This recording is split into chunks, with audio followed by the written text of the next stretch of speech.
12 rumah warga di Jalan Barat Utama 4 Grogol, Petamburan, Jakarta Barat hangus terbakar. Warga dan petugas berusaha memadamkan api agar tidak semakin meluas. Api padam 1 jam kemudian. Seorang warga terluka di kepala hingga jatuh pingsan saat mencoba memadamkan api. Belum diketahui penyebab pasti kebakaran. Sementara itu, sebuah toko perlengkapan alat upacara di Jalan Raya Melinggih, Kecamatan Payangan, Kabupaten Gianyar, Bali terbakar. Api membesar merambat ke bangunan milik warga yang berdekatan. Api juga sempat menyambar pura milik warga. 4 unit mobil pemadam kebakaran tiba di lokasi untuk memadamkan api. Api padam 1 jam kemudian. Tanggal 3 Januari 2024, kira pukul 13.00. Terbakar sebuah ruko menjual sarana-prasarana sembahyang, tempat lain dan lain-lain. Jadi sementara untuk penyebab kebakaran masih dalam penyelidikan. Petugas kepolisian dari Polsek Payangan masih melakukan penyelidikan untuk mengetahui penyebab pasti kebakaran. Tidak ada korban jiwa akibat peristiwa kebakaran ini, sementara kerugian materi ditaksir mencapai ratusan juta rupiah. Dari Jakarta dan Gianyar, Bali, Miftahul Gani dan Catur Kusumaningrat, Ainus melaporkan.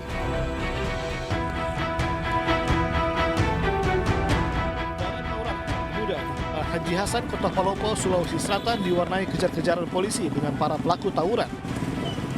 Sejumlah pelaku yang mengetahui kedatangan tim Angel Polres Palopo langsung kabur. 3 pemuda pelaku tawuran beserta seorang provokator ditangkap setelah terpojok karena kelelahan berlari. Tawuran ini terjadi dipicu ketersinggungan setelah kedua kubu dalam pengaruh minuman keras tradisional jenis balo. Ada informasi bahwa di Jalan Haji Hasan terjadi perang kelompok antara pemuda, sehingga tim meluncur ke TKP dan betul waktu kami tiba di sana, sementara terjadi aksi menyerang antara kedua kelompok pemuda. Nah, waktu itu kami mengamankan sekitar 4 orang pemuda. Keempat pelaku tersebut langsung diamankan dan digiring ke Mapolres Palopo untuk diperiksa lebih lanjut. Dari Palopo, Sulawesi Selatan, Nasruddin Rubak, iNews melaporkan.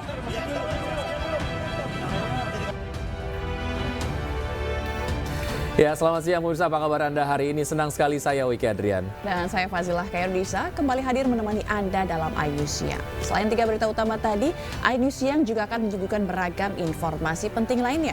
Dan kami awali iNews Siang dari Jakarta. Diduga mengalami remblong, sebuah minibus menabrak bangunan, kendaraan dan gerobak pedagang di kawasan Meruya, Kamis dini hari tadi. Meski tak ada korban jiwa dalam insiden ini, namun kondisi bangunan hancur dan 4 motor serta gerobak dagangan milik warga rusak parah.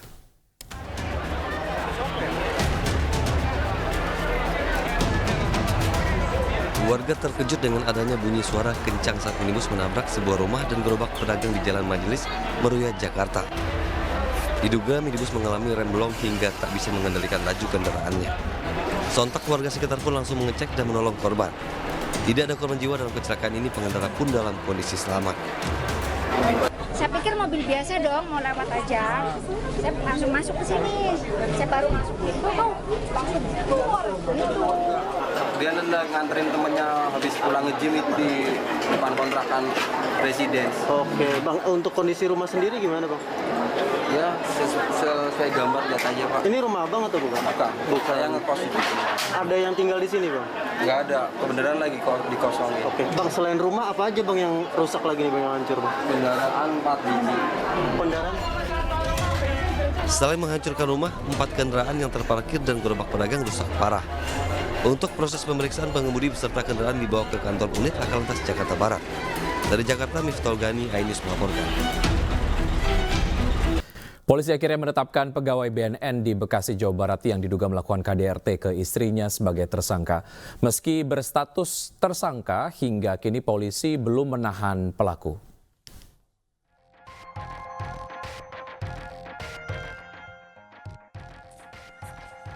Pasca dilaporkan sang istri terkait kekerasan dalam rumah tangga, polisi akhirnya menetapkan pegawai BNN berinisial AF sebagai tersangka. Status tersangka ditetapkan setelah penyidik melakukan gelar perkara dan mendapat bukti permulaan yang cukup. Penyidik juga telah menyita sejumlah barang bukti buku nikah dan flash disk rekaman CCTV kekerasan terhadap korban. Sebelumnya, video rekaman aksi kekerasan yang dilakukan pegawai BNN ini sempat beredar dan viral di media sosial. Kemarin juga setelah pemeriksaan dokter forensik, kami lakukan gelar perkara dan menetapkan AF sebagai tersangka kasus kekerasan dalam rumah tangga yang dilakukan oleh korban.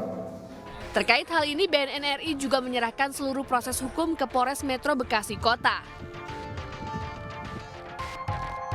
Sementara itu, Komnas Perempuan mendesak polisi segera menahan FA pasca ditetapkan sebagai tersangka. Desakan ini muncul mengingat KDRT telah terjadi sejak tahun 2021 dan bisa berpotensi menghilangkan nyawa. Karena itu kami merekomendasikan untuk memastikan agar hal ini tidak terjadi, pelaku dan korban harus dipisahkan. Dipisahkan bisa dalam bentuk pertama pelaku ditahan. Komnas Perempuan juga meminta Polres Metro Bekasi untuk berkoordinasi dengan Unit Pelaksanaan Teknis Daerah Perlindungan Perempuan dan Anak atau UPT DPPA setempat sebagai upaya pemulihan korban. Tim Liputan, iNews melaporkan. Dan untuk mengetahui informasi lebih lanjut terkait motif pembunuhan pembantu terhadap majikannya, kita sudah terhubung dengan Kapolres Blitar Kota AKBP Danang Setio. Selamat siang Pak Danang. Ya Pak Danang, bagaimana proses penangkapan pelaku? Pelaku kabur kemana sebelum kemudian ditangkap oleh polisi Pak Danang? Baik, selamat siang pemirsa. Jadi kami sampaikan bahwa setelah kejadian, pelaku ini berusaha keluar dari TKP dengan memanjat pagar dan pulang ke rumah. Rumahnya di Kediri. Sehingga pada saat diamankan, itu yang bersangkutan berada di rumahnya diamankan. Demikian.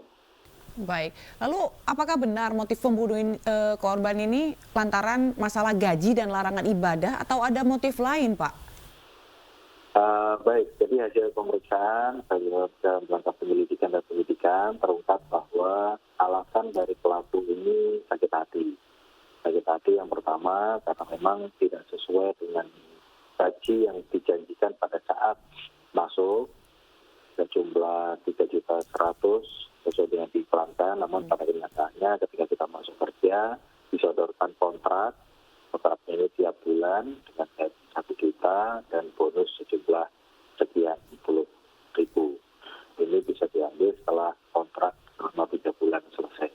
Kemudian yang kedua, puncaknya pada hari Jumat tanggal 29 Desember 2023, pelaku ini akan izin untuk keluar rumah melaksanakan ibadah sholat Jumat, namun dilarang. Ini yang terungkap pada saat penyidikan dan penyelidikan. Demikian, Pak. Baik, tadi di paket informasi disampaikan bahwa memang pelaku terbukti merencanakan pembunuhan begitu ya. Dari informasi yang berhasil digali, Pak, sudah berapa lama pelaku bekerja dan sudah berapa lama pelaku merencanakan pembunuhan tersebut? Baik, jadi pelaku ini bekerja kurang lebih 1 minggu di TKP, kemudian niat untuk melukai dan menghabisi korban ini 1 hari sebelum kejadian. Puncaknya pada hari Jumat tanggal 29 Desember, ini yang puncaknya merencanakan penganiayaan tersebut. Dengan yang pertama menyiapkan alat yang akan digunakan untuk menganiaya dan disimpan di suatu tempat hingga pada kejadian tanggal 30 Desember itu diambil oleh pelaku untuk dilakukan untuk digunakan sebagai alat untuk menganiaya korban. Demikian. Baik, lalu apakah ada tersangka lain Pak yang terlibat dalam kasus ini? Untuk tersangka lain yang saat ini masih belum kita tetapkan dan dalam rangka penyelidikan nanti pengembangan nanti akan lebih sampai penyidikan. Sementara masih 1 orang yang ditetapkan sebagai pelaku dan tersangka kejadian pembunuhan tersebut. Baik, terima kasih AKBP Danang Setio, Kapolres Blitar Kota telah bergabung di iNews Siang. Salam sehat selalu, sampai jumpa Pak. Kita ke informasi berikutnya, polisi menetapkan 3 orang tersangka atas kasus penembakan yang terjadi di Sampang, Madura pada 22 Desember 2023 lalu. Dan dalam kasus penembakan ini juga tidak ditemukan adanya unsur politik di dalamnya.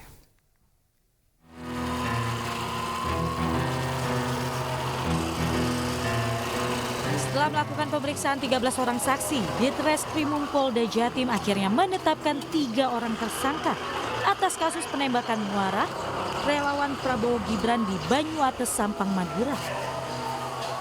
Ketiga tersangka tersebut berinisial S, H, serta W. Dari ketiga tersangka, salah satunya merupakan kepala desa. Untuk pengembangan penyelidikan, Ditreskrimum Polda Jatim bersama 2 peleton Brimob menggeledah 2 rumah tersangka dan 1 gudang. Dalam penggeledahan, polisi mengamankan beberapa sajam dari berbagai bentuk, telepon seluler, senapan angin, serta beberapa barang bukti lain. Barang bukti tersebut disita untuk pengembangan penyelidikan. Sementara untuk peran para pelaku dan motif penembakan saat ini masih dalam proses penyelidikan. Kabid Humas Polda Jatim juga menambahkan bahwa kasus penembakan ini tidak ditemukan adanya unsur politik di dalamnya. Kemudian saya sampaikan lagi bahwa sampai saat ini ya tidak ditemukan adanya motif politik ya. Jadi kaitan politik tidak ada. Ini harus kita sampaikan terus kepada teman-teman media sehingga pemberitaan ini bisa lurus. Saat ini penyidik juga masih melakukan pendalaman untuk mengetahui keterkaitan atau hubungan antar ketiga tersangka. Ketiga tersangka saat ini sudah diamankan di Mapolda Jatim guna menjalani pemeriksaan lebih lanjut. Dari Surabaya, Jawa Timur, Hari Tambayong, iNews melaporkan. 3 pelaku pengedar uang palsu atau UPAL di wilayah Kecamatan Sumur, Kabupaten Pandeglang, Banten ditangkap polisi. Ya, dari hasil penangkapan didapati sebanyak 30 juta rupiah uang palsu dengan berbagai pecahan 50.000 dan 100.000 rupiah.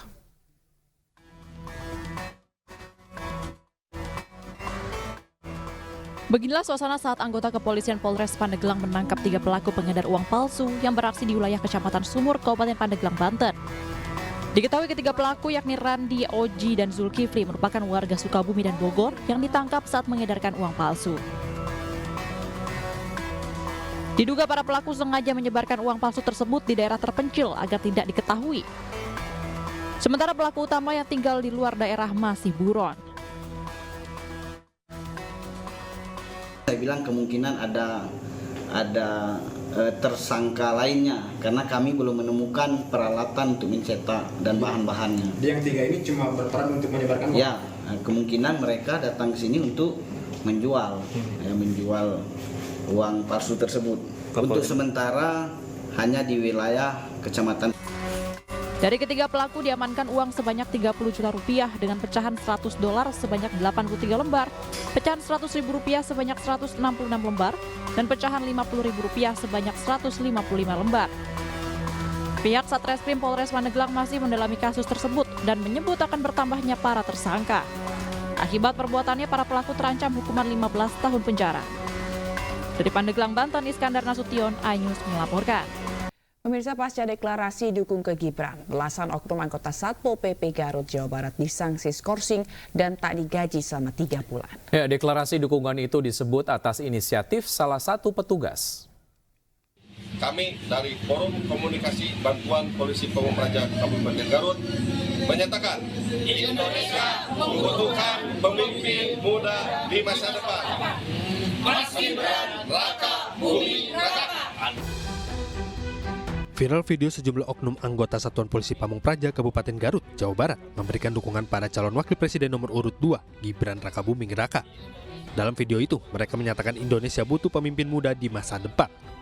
Akibatnya ke-13 oknum anggota Satpol PP non-PNS ini diperiksa secara tertutup. Dari hasil pemeriksaan, mereka pun diberikan sanksi skorsing. Kami telah melakukan sidang kode etik, walau bagaimana kita lakukan, karena ini bukan seorang ASN. Kalau ASN atau PNS ini sidangnya di BKD, tapi karena ini tenaga kontrak, kita lakukan internal di sini. Tentu saja kita sudah memutuskan, karena sesuai dengan ketentuan di sini, yang bersangkutan kena skorsing.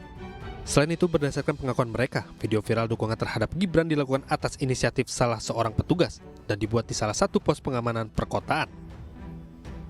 Dari Garut, Jawa Barat, Iis Solihin, iNews melaporkan. Sementara itu, Menko Polhukam Mahfud MD menegaskan aksi dukungan anggota Satpol PP melanggar aturan dan kode etik. Pasalnya, Satpol PP diangkat pemerintah untuk melayani masyarakat sehingga tidak boleh menunjukkan keberpihakan. Seharusnya itu tidak boleh, ya. Seharusnya itu tidak boleh. Itu pelanggaran kode etik dan pelanggaran aturan sebenarnya. Itu kan Satpol PP itu diangkat untuk melayani masyarakat, membantu pemerintah. Kalau lalu mihak-mihak gitu tuh sudah melanggar, dan sekelas Satpol PP itu saya kira tidak seberani itu kalau tidak ada yang mendorong. Nah, tinggal siapa yang mendorong itu, apakah orang luar atau orang dalam. Nah, nanti kita lihat. Tapi itu tidak boleh dilakukan, itu norak. Ya, sementara itu simulasi pencoblosan Pilpres di Banten dan di Solo hanya cantumkan 2 paslon. Akibatnya KPU tuai kecaman. Badan Pengawas Pemilu Provinsi Banten mempertanyakan simulasi pemungutan, penghitungan, dan rekapitulasi hasil suara Pilpres 2024. Dalam simulasi yang dilakukan oleh KPU Kabupaten dan Kota di Banten, hanya mencantumkan 2 paslon pada surat suara pemilihan presiden dan wakil presiden. Tidak hanya di Banten, PDIP Solo juga protes simulasi surat suara Pilpres dari Komisi Pemilihan Umum gara-gara simulasi surat suara hanya menampilkan 2 kolom pasangan calon presiden dan wakil presiden. Sementara diketahui pada Pilpres 2024 diikuti oleh 3 pasangan calon.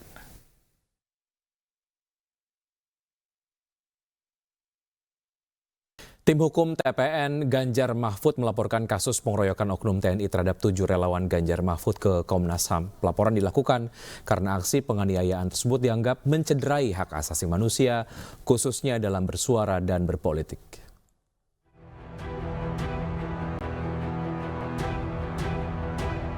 Tim hukum TPN Ganjar Mahfud melaporkan kasus penganiayaan oknum TNI terhadap 7 relawan TPN ke Komnas HAM Rabu pagi. Pelaporan ini dilakukan karena aksi kekerasan tersebut dinilai telah mencederai hak asasi manusia, khususnya dalam bersuara dan berpolitik.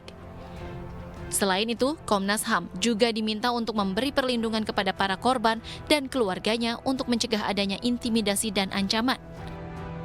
Kami tim hukum TPN Ganjar Mahfud hari ini menyampaikan laporan kepada Komnas HAM terkait dengan apa yang terjadi di Boyolali, peristiwa yang terjadi pada tanggal 30 Desember yang lalu, ya. Kami menyampaikan kepada Komnas bahwa peristiwa tersebut adalah merupakan bentuk dari pelanggaran hak asasi manusia, khususnya pelanggaran terhadap hak bebas dari penyiksaan dan perlakuan lain yang kejam.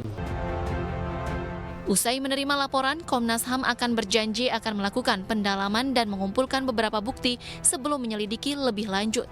Komnas HAM juga menyampaikan agar semua aparatur negara dari tingkat ASN hingga kepala daerah dalam menjalankan tugasnya tidak mencampur adukan tugasnya sebagai aparatur negara dengan politik di masa kampanye. Dari laporan itu memang masih ada beberapa hal yang perlu kita dalami. Misalnya kita butuh kronologis yang lebih rinci dari tim hukum. Demikian juga kita butuh salin visum. Kemudian kita juga masih memerlukan salinan atau rekaman CCTV, dan itu kita akan terus koordinasi dengan tim hukum agar gambaran dari peristiwa itu dapat lengkap utuh, gitu ya. Nah, dari situ nanti kami akan melakukan analisis apakah dari peristiwa ini ada pelanggaran HAM-nya atau tidak. Beberapa waktu lalu, pengeroyokan relawan Ganjar Pranowo Mahfud MD yang terjadi di depan Batalion Infanteri 408 Raider Kodam 4 di Ponegoro terekam kamera CCTV. Dalam video, sejumlah oknum prajurit menghampiri pemotor yang tengah melintas dan menarik serta menganiaya hingga terjatuh ke jalan. 4 orang terluka akibat peristiwa ini. Dari Jakarta, Steven Patinama, Eri Nugraha, iNews melaporkan. Ganjar Pranowo Mahfud MD menjadi calon presiden dan wakil presiden pilihan generasi Z atau Gen Z. Hal itu terbukti dari hasil jajak pendapat yang dilakukan oleh Lembaga Arus Survei Indonesia atau ASI. Pasangan calon presiden dan wakil presiden nomor urut 3, Ganjar Mahfud, mendapat elektabilitas 34,9%. Kemudian disusul pasangan Prabowo Gibran dengan elektabilitas 33,1%. Sementara elektabilitas Anies Mohaimin 26,1%. Survei ini dilakukan pada 16 hingga 21 Desember 2023 di 34 provinsi dengan populasi survei Gen Z atau usia 17 hingga 23 tahun.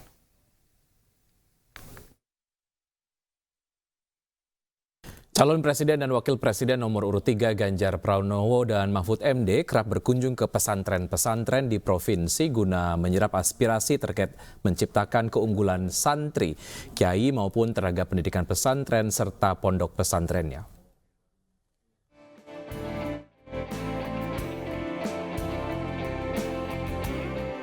Capres dan Cawapres nomor urut 3, Ganjar Mahfud, memiliki 21 program unggulan yang akan direalisasikan jika menang Pilpres 2024. Di antara 21 program unggulan tersebut, Ganjar Mahfud juga mengedepankan dalam menciptakan keunggulan santri, kiai maupun tenaga pendidikan pesantren serta pondok pesantrennya. Terbukti Ganjar Mahfud memiliki komitmen besar pada dunia pesantren. Ganjar Mahfud yakin dapat memajukan santri, tenaga pengajar, kiai dan pondok pesantrennya berdasarkan Indonesia memiliki dana abadi pesantren yang diatur dalam Undang-Undang Nomor 18 Tahun 2019 tentang pesantren dan Peraturan Presiden tentang pendanaan penyelenggaraan pesantren, sehingga mempermudah mekanisme untuk mendapatkan demi kesejahteraan pondok pesantren. Nantinya anak-anak muda ke depannya akan diberikan kesempatan untuk maju dan berprestasi, diantaranya memiliki pengetahuan, ilmu pendidikan di pesantren. Program unggulan memberikan beasiswa afirmasi, dukungan terhadap pendidikan keagamaan baik untuk kiai maupun tenaga pendidikan pesantren, permodalan khusus untuk santripreneur, akses teknologi, serta menghadirkan inovator-inovator internasional ke pesantren. Program unggulan lainnya, Masjid Sejahtera, pengurus masjid terlindungi. Selanjutnya, program unggulannya yaitu guru ngaji akan memperoleh gaji. Capres dan Cawapres Ganjar Mahfud benar-benar menyiapkan para pengelola pondok pesantren yang profesional, serta para santri diberikan kesempatan sekolah yang setinggi-tingginya karena telah disiapkan beasiswa. Tim Liputan iNews melaporkan. Untuk membahasnya lebih lanjut, kita akan membahasnya dengan Novita Tandri, psikolog anak, remaja, dan keluarga. Selamat siang, Ibu Novita. Zila, Mas Wiki. Ya, oke. Ibu Novita, sebenarnya apa sih, Bu, penyebab dari baby blues ini? Kalau saya melihat tuh kasus khusus dengan ibu yang menabrakkan diri ke kereta, kelihatannya bukan hanya baby blues syndrome saja, Mbak Zila, tetapi dengan menabrakkan dan anaknya sudah lebih dari 2 minggu, karena biasanya baby blues itu datang di 3 sampai 4 hari setelah melahirkan, dan biasanya paling lama berlangsung hanya 14 hari. Kalau lebih dari 14 hari, biasanya sudah masuk kepada apa yang disebut dengan postpartum depression atau postpartum distress depression.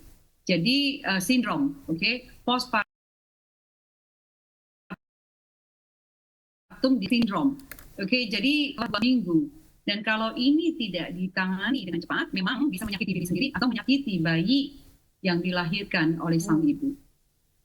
Baik, Bu Novita, mungkin Anda dapat jelaskan sebetulnya apa sih yang dirasakan oleh seorang ibu yang tengah mengalami baby blue syndrome ini atau tadi ya seperti yang Anda tadi sampaikan yang biasa terjadi 14 hari setelah melahirkan.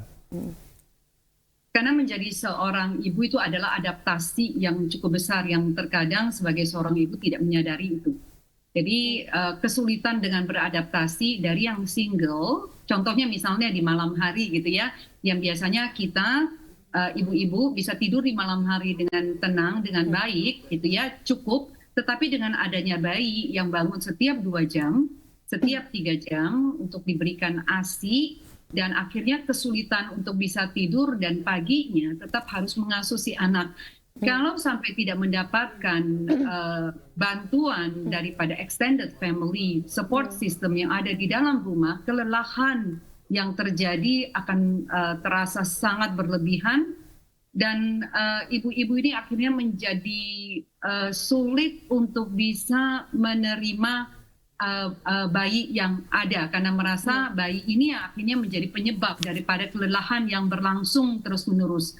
Kegundahan, kesedihan, kelelahan, dan biasanya Mas Wiki, Mbak Zila, tidak hanya menjadi satu penyebab tunggal. Biasanya juga ada kesehatan mental yang terjadi sebelum si ibu ini mempunyai anak. Jadi akhirnya ada yang disebut dengan komorbiditas, faktor tidak tunggal, faktor-faktor psikososial, kesulitan kehidupan, faktor ekonomi, tidak mendapatkan support system. Banyak sekali hal-hal ini akhirnya menjadi akumulasi dan postpartum depresi ini bisa terjadi. Oke. Kalau tadi Bu Novita menjelaskan bahwa baby blues biasanya terjadi setelah 3-4 hari melahirkan. Apakah ini normal Bu terjadi pada ibu-ibu baby blues ini gitu? Dan apa yang sebenarnya harus dilakukan oleh keluarga begitu lingkungan terdekat untuk bisa membantu seseorang yang tengah mengalami baby blues ini? Yang pertama harus ada bantuan Mbak Zila, ada support system yang bisa membantu sehingga si ibu kalau malam misalnya sudah kurang tidur, siang ada yang bisa membantu untuk menjaga si bayi, jadi harus ada istirahat yang cukup. Lalu perasaan-perasaan kesulitan beradaptasi, kegundahan, ketakutan, apakah bisa menjadi ibu yang baik, bagaimana masa depan anak ini, harus bisa punya teman untuk bisa bercerita dengan orang terdekat. Kalau sampai tidak punya professional help gitu seperti psikolog. Lalu olahraga penting sekali karena kelelahan yang luar biasa akan mempengaruhi kesehatan fisiknya. Dengan berolahraga yang rutin akan membantu well-being dan nutrisi jangan lupa. Kalau sampai mengalami masa baby blues lebih dari 2 minggu harus mendapatkan pertolongan. Jangan sampai masuk ke episode yang lebih berbahaya yang disebut dengan postpartum depresi itu, depression itu Mbak Gina. Dan paling penting juga peran suami juga begitu untuk kemudian memberikan bantuan pada saat sang istri ataupun sang ibu berjibaku mengurus anak begitu ya. Lalu apa antisipasi agar seorang ibu tentu saja ini tidak mengalami baby blues misalnya dari sebelum melahirkan hingga setelah melahirkan, Bu Novita? Ya, persiapan Mas Wiki, pertanyaannya bagus sekali. Persiapan bagaimana sebelum mau punya anak. Jadi bahwa ini ada perubahan hormon yang akan terjadi di badan. Perubahan hormon berarti ada perubahan tubuh yang terjadi. Lalu mengetahui, edukasi bahwa menjadi orang tua itu, punya bayi itu, ada bayi yang nanti harus diasuh, dididik, dibesarkan, yang punya pola tidur, pola makan yang berbeda dengan Asia tentunya ya, yang harus disiapkan secara mental.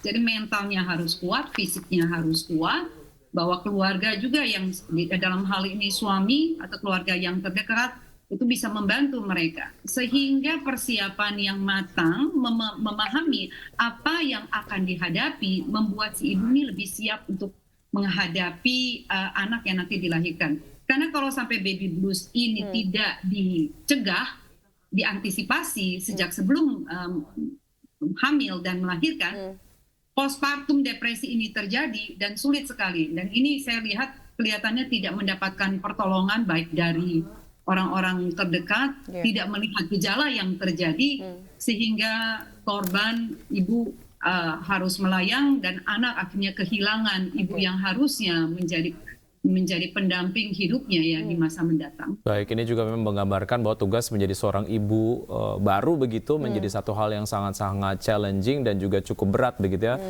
Alangkah baiknya jika kemudian dapat disupport oleh support system yang baik. Ibu Novita, terima kasih sudah bergabung. Sukses selalu, sehat selalu, sampai jumpa. Ribuan warga di wilayah pemukiman Pulau Gebang, Cakung, Jakarta Timur yang memiliki KTA Partai Perindo berasuransi kembali dapat membeli sembako murah. Bazar murah sembako ini digelar Ketua DPD Partai Perindo Jakarta Timur, Berman Nenggolan, untuk membantu masyarakat mendapatkan minyak goreng dan beras dengan harga murah. Berman Nenggolan juga didoakan masyarakat dapat memperjuangkan aspirasi mereka di DPRD DKI Jakarta nantinya. Ya terpilih, dengan terpilih kan kita bisa merasakan juga. Orang belum kepilih aja udah begini, kita udah merasakan kan. Ya, menyapa masyarakat dan menyapa konstituen kita di dapil kita, dan tentunya juga untuk pergerakan kita bagaimana caranya untuk memenangkan Pak Ganjar Mahfud ini dalam Pilpres ini, karena beliau adalah ujung tombak kita yang akan kita majukan menjadi presiden nantinya. Bazar sembako murah juga digelar di Kelurahan Rawaterate, Cakung, Jakarta Timur. Warga dengan kartu tanda anggota dari Partai Perindo dapat menebus sembako seharga Rp20.000 berisi 1 liter minyak goreng, 3 kilo beras. Alhamdulillah sih buat bantu warga aja, kalau dapat ginian ya alhamdulillah. Emang menjelang tahun baru ini harga bahan pokok naik, Bu? Iya. Berarti dengan adanya ini sangat terbantu ya, Bu? Iya, terbantu. Selain menggelar bazar murah sembako untuk membantu perekonomian warga, Partai Perindo juga gencar mengenalkan pasangan Capres-Cawapres Ganjar Mahfud pada kontestasi pemilu 2024 mendatang. Dari Jakarta, Rizky Iqbal dan Rizky Falufi, iNews melaporkan.